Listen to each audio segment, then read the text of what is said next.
Hello, everybody. I'm a practicing therapist and a doctoral student of psychology. Today, we're going to go over habits that can make a man feel attractive and confident. This was a request in one of my videos. Someone in the comment section requested this, so I'm doing this for this particular person, and it's based on research. I'm also going to make the female version as well. I don't know which one is submitted first, but just letting y'all know.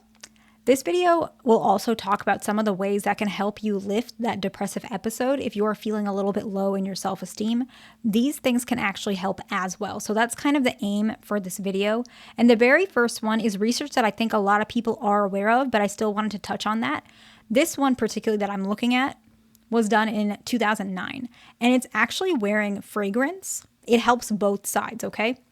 So in general, certain positive scents, pleasant scents, which is based on whatever you guys think is pleasant. I can't speak to that, but that's kind of what the research kind of looked at it like. More positive scents can actually significantly enhance self-perception.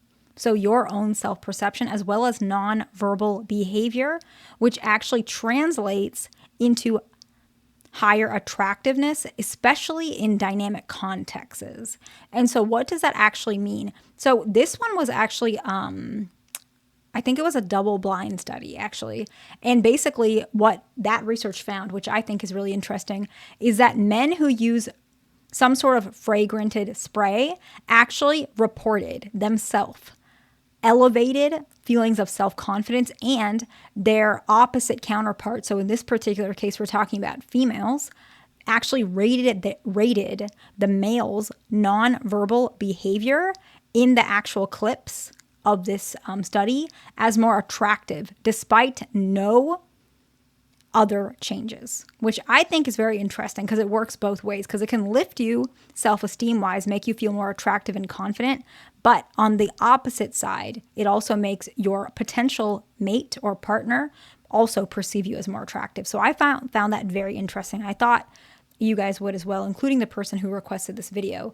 Now, the next one is a more recent study, and this one is actually about open body language, okay? I think there's a lot of studies on this, so you don't have to look at the one I was looking at.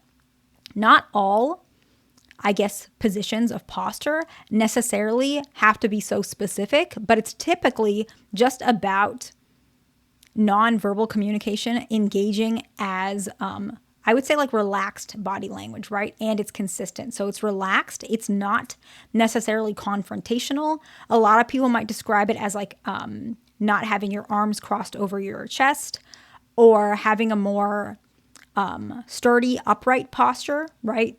Those types of things can be perceived as more open body language, whereas a more closed body language would be like your arms crossed over, maybe shoulders like curled inward, things of that nature, whereas having the shoulders pulled back a little bit, eye contact, and having a more open chest type of position can really help individuals, both male and female, but more particularly males, actually feel more confident, and then also increase that likelihood and perceived attractiveness over actual physical cues other than this body language. So we can really see that, which I think was very interesting as well. The next one is a little bit different. This one is psychological, but it is also biological. Often we find, I think it was about 21% of an increase of males being perceived as attractive and even reliable when they're perceived as caregivers, even with animals, but more particularly seen interacting with children. You can probably judge why that is, right? And they're actually judged more attractive for that reason. That was that percentage of 21%. The reason why is because both biological and psychological, it's perceived that these individuals, these men, are giving these caregiving behaviors, and it signals long-term partnership potential, emotional availability, and deepening of attraction beyond surface level traits. That's how it's perceived. I can't say if that's true or not, but definitely this was an increase. And this is not the only research that has said this. There's a couple, right? You might even be able to find a plethora of research in this particular case because it's very common, okay? The next one is both with female and male, but interesting enough, a lot of people don't know this with males.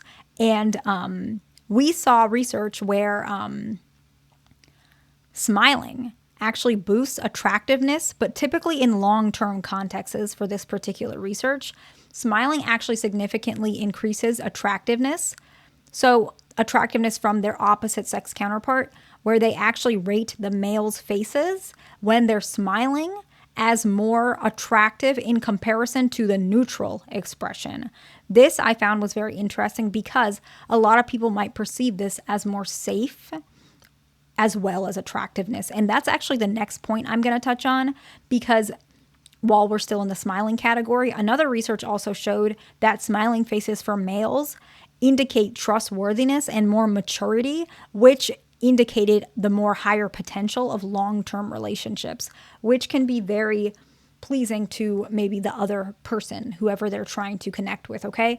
The next one is pretty obvious, and this research is kind of older. It's 1998, but I think the reason why it's older is because it might be just pretty obvious, so a lot of people don't put a lot of their, educational resources or whatever they want to do to find this specific thing out. And that is actually practicing grooming and personal hygiene routines. Maintaining grooming habits actually enhances self-perception, right? This is not just about attracting others, but also building confidence.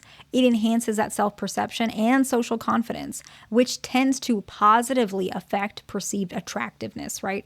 And so that was a main part of this research, that we can see not only does grooming actually increase those personal hygiene routines, it also increases that self-perception and social confidence, but that translates to feeling more positive in those social contexts, which in turn creates a higher perceived attractiveness for whoever else is actually perceiving you. Does that make a little bit of sense? And the next one is actually cultivating social skills and supportive friendships. The reason why this can help to feel more attractive and build confidence is building those stronger social bonds actually contribute to higher self-esteem and the feelings of attractiveness by actually feeling that connection. A lot of individuals, and this research was 2008, by the way, but a lot of individuals who feel more isolated tend to actually feel more negative. They have a more negative perception of themselves and others. And when you have a negative perception of yourself, what can sometimes happen is you can transfer those negative emotions onto a potential partner, right? You've probably seen that before, where somebody doesn't feel so attractive, and so they push people away because they're in such a negative space all the time. And because of that, they start feeling more rejected because they're initially rejecting others based on that negative perception. That negative perception is happening particularly because of isolation, that self-isolation, okay? And the very last one is eye contact in social interactions. A lot of individuals find that if they are able to make eye contact, even just a little bit, it can be perceived as more confident and therefore translating to more attractive to other folks, okay? So I hope this video was helpful to somebody. Please like, subscribe, and I'll see you in the next one.